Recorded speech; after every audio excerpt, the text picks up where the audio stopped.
ہمارے عوام الناس میں مشہور ہے کہ قیامت کے روز ماں کے نام سے پکارا جائے گا، باپ کے نام سے نہیں۔ اس کی پھر توجیحات بیان کرتے ہیں۔ کوئی کہتا ہے جی عیسیٰ علیہ السلام کے لیے شرمندگی کا سبب نہ ہو کہ ان کے باپ نہیں ہیں۔ کوئی کہتا ہے کہ نہیں، پردے رکھنے کے لیے کہ جو زنا کی پیداوار ہے ان کے رسوائی کا سبب نہ ہو، کہ گناہ تو ان کے والدین کا تھا۔ تو اگر کوئی زنا سے پیدا ہونے والے بچے کا باپ کوئی اور ہو اور شوہر کوئی اور ہو اس عورت کا، تو وہاں پھر نسب کدھر، اور اگر ادھر گیا تو وہ ذلیل ہو جائے گا معاشرے میں، اپنے پورے ماحول میں ہر طرف نظریں اٹھیں گی۔ تو اس کی رعایت کرتے ہوئے جی ماں کے نام سے پکارا جائے گا وغیرہ وغیرہ، یہ توجیحات بیان کی جاتی ہیں۔ ہم آج جائزہ لیتے ہیں کہ اس کی کوئی حقیقت بھی ہے یا نہیں۔ تو باپ کے نام سے پکارا جانا، اس پر ایک تو وہ حدیث حضور علیہ السلام نے فرمایا قیامت کے روز ہر عہد شکنی کرنے والا، اس کے لیے ایک جھنڈا گاڑا جائے گا جو بڑا بلند ہوگا، اور ساتھ جتنی غداری، جتنی عہد شکنی، اتنا بڑا جھنڈا، اور ساتھ اعلان ہوگا حاضی غدرہ فلان ابن فلان، یہ فلاں کے بیٹے فلاں کی عہد شکنی ہے، اس کی غداری، یہ اس کا سزا کے طور پر ایک جھنڈا اسے دیا پیوست کیا جائے گا، اسے چپکا دیا جائے گا۔ اس حدیث سے علماء نے استدلال کیا کہ یہ اس سے ثابت ہوتا ہے باپ کے نام سے نسب ہوگا قیامت کے روز۔ لیکن عبارت میں تو احتمال ہے یہاں کہ فلاں کا بیٹا فلاں ہی ہے نا۔ لیکن امام ابو داود نے ایک حدیث بیان کی، فرمایا کہ اچھے نام رکھے کرو، تمہیں تمہارے ناموں سے اور تمہارے باپوں کے ناموں سے پکارا جائے گا۔ اِنَّكُمْ تُدْعَوْنَ بِأَسْمَائِكُمْ وَأَسْمَاءِ آبَائِكُمْ فَأَحْسِنُوا أَسْمَاءَكُمْ۔ سنن ابو داود شریف، مسند احمد بن حنبل، مشکات المصابیح، سنن بہقی اور دیگر کتابوں میں یہ حدیث موجود ہے۔ اس کی سند حسن ہے، جید سند ہے اس کی۔ یہ باپ کے نام سے پکارے جانے کی حدیث تو ہو گئی، صریح حدیث ہے۔ اب کیا ماں کے نام سے پکارے جانے کی کوئی حدیث ہے؟ ہاں ہے، لیکن ضعیف ہے۔ اس پر ہم بات کرتے ہیں۔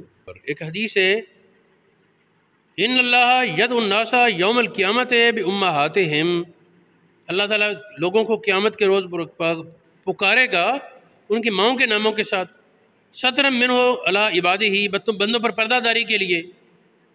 یہ حدیث کنز العمال میں ہے، مسند الفردوس دہلوی میں ہے، طبرانی میں ہے، در المنصور میں ہے، بل اس کی سند ضعیف ہے، مضبوط نہیں۔ ایک بات ہو گئی۔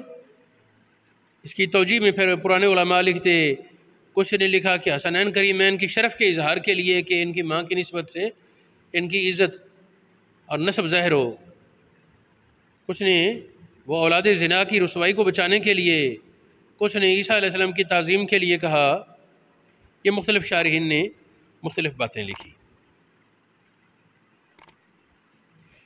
بعض لوگوں نے یوم ندعو کل اناس بامامہم کے تحت لکھ دیا کہ امام ام کی جمع ماؤں کے ناموں سے پکارا جائے گا۔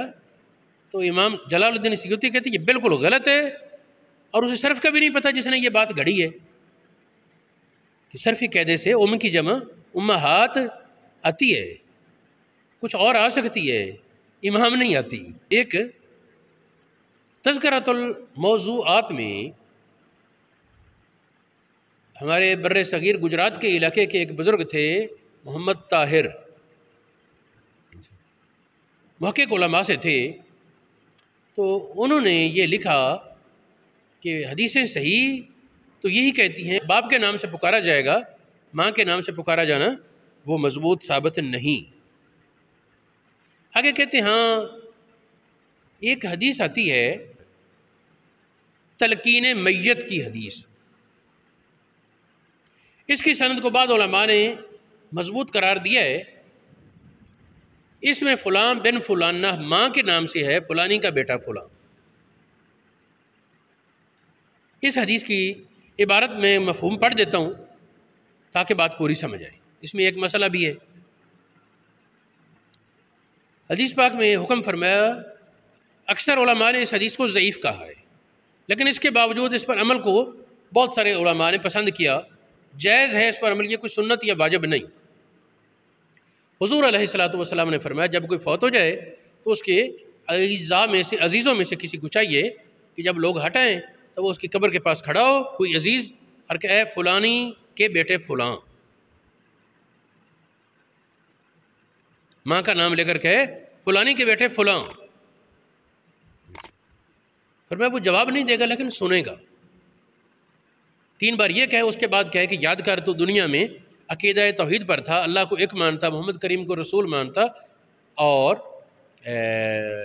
اسلام تیرا دین تھا، اس طرح کی کچھ باتیں کرے، فرمایا اس سے اسے مدد حاصل ہو جائے گی۔ پھر اس بعد میں کلمہ طیبہ اور ذکر وغیرہ پڑھتا رہے کچھ وقت، اس کے بعد پھر چلا جائے۔ یہ ہے اصل تلقین میت میں حدیث۔ کسی صحابی نے پوچھا یا رسول اللہ کسی کی ماں کا نام نہ آتا ہو، فرمایا حوا کا بیٹا کہہ لے، اما حوا کا بیٹا کہہ لے، اس میں پھر ماں کی نسبت آئی۔ یہ حدیث تفسیر روح البیان والے نے اس کا بیان کیا اور کہا کہ اس کو علامہ ابن حجر عسقلانی نے صالح الاسناد کہا ہے، اس کی سند قابل اعتماد ہے۔ مقاصد حسنہ میں بھی یہ حدیث موجود ہے، طبرانی کبیر میں یہ حدیث موجود ہے، علامہ ابن حجر عسقلانی کی کتاب التلخیص الحبیر، اس میں یہ لفظ موجود ہے، اسنادہ صالح، اس کا اسناد قابل اعتماد ہے۔ باقی اب اس کا جواب کیا ہے؟ پھر باپ کے نام سے پکارا جائے گا یا ماں کے نام سے؟ تو اس کے متعلق یہ ہے کہ دلائل مختلف ہیں۔ اگر یہ کہا جائے ایک ہی مقام پر پکار ہے پھر تو باپ کے نام پر ترجیح دی جائے کہ وہ حدیث صحیح ہے۔ باپ کے نام سے پکارے جانے کی حدیث مضبوط، اور ماں کے نام سے پکارے جانے کی اتنی مضبوط نہیں۔ محققین علماء نے اس کی 2-3 توجیحات بتائیں جو ذکر کرنا فائدے سے خالی نہیں، اگر ہیں تو یہ بھی حدیث ہے نا۔ رد کی ضرورت تب ہوتی ہے کہ ایک حدیث کو رد کیا، ایک کو قبول، جب تطبیق نہ ہو سکے، اور جب تطبیق ہو سکے کہ موافقت کا راستہ نکلے، ساری حدیثوں کو ماننا چاہیے۔ جد امجد حضرت فقیہ اعظم مولانا محمد نور اللہ نعیمی بصیر پوری علیہ الرحمہ نے فرمایا کہ یہ الگ الگ مواقع پر مان لیا جائے کہ کسی مقام پر باپوں کے نام سے پکارا جائے اور کسی اور مقام پر ماؤں کے ناموں سے پکارا جائے، ایسے ہو سکتا ہے۔ اس طرح بعض علماء نے یہ لکھا کہ کچھ خاص لوگوں کو ماؤں کے ناموں سے پکارا جائے اور عام ضابطہ باپوں کے ناموں سے پکارنے کا ہو۔ بلکہ یہ 2-3 توجیحات مختلف علماء نے بیان فرمائیں، جن میں امام قسطلانی، ابن حجر ہیثمی، پھر ہمارے بر صغیر کے علماء میں سے شیخ عبدالحق محدث دہلوی کے بیٹے نور الحق، اور ان کے وہ آگے تھے شیخ الاسلام ان کی اولاد سے، تو انہوں نے بخاری شریف کی شروع میں یہ بیان کیا۔ اس طرح باقی علماء نے، تو علماء امام قرطبی نے بھی یہی بات لکھی کہ یا مختلف مواقع پر مان لیا جائے، یا خاص لوگوں کا تخصیص وہ ماں کے ساتھ اور عام وہ باپ کے نام سے پکارنا مانا جائے۔ حقیقت اللہ پاک جانے۔ بہرحال اس مسئلے میں زیادہ بحث کی ضرورت نہیں، لیکن چونکہ عوام میں یہ مشہور ایک بات تھی اور حدیث اس کے خلاف ہے، عوام میں مشہور تھا ماؤں کے نام سے پکارا جائے گا، اور مضبوط حدیثیں باپ کے نام سے پکارے جانے پر ہیں۔ ہماری بات اردو محققین اور خطباء کہہ جاتے ہیں ماں کے نام سے پکارا جانے کی روایت غلط ہے، تو وہ غلط نہیں کہنا، موضوع نہیں کہنا چاہیے، جھوٹ نہیں کہنا چاہیے، بلکہ تطبیق کا راستہ تلاش کریں۔ نہ ملے تو ترجیح سے پھر چلو باپ کی روایت کو ترجیح دے لیں، باپ کے نام سے پکارے جانے کو، لیکن دوسری روایت کو جھوٹ کہنا وہ درست نہیں۔